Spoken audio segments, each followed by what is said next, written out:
Marami ka bang pera sa bangko? May babala ako sa'yo. Alam mo ba na kapag naglagay ka ng pera sa bangko, ang pera mo ay pinapalago ng bangko sa pamamagitan ng mutual funds at stocks.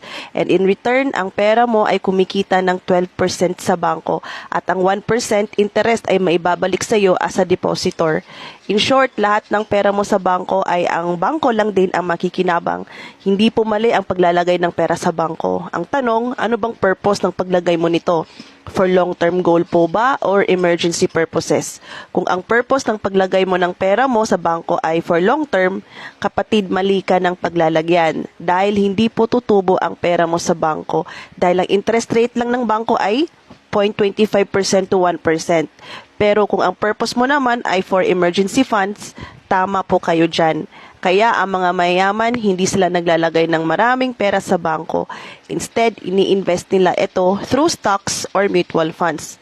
Naglalaan lang sila ng unting halaga sa bank for emergency funds.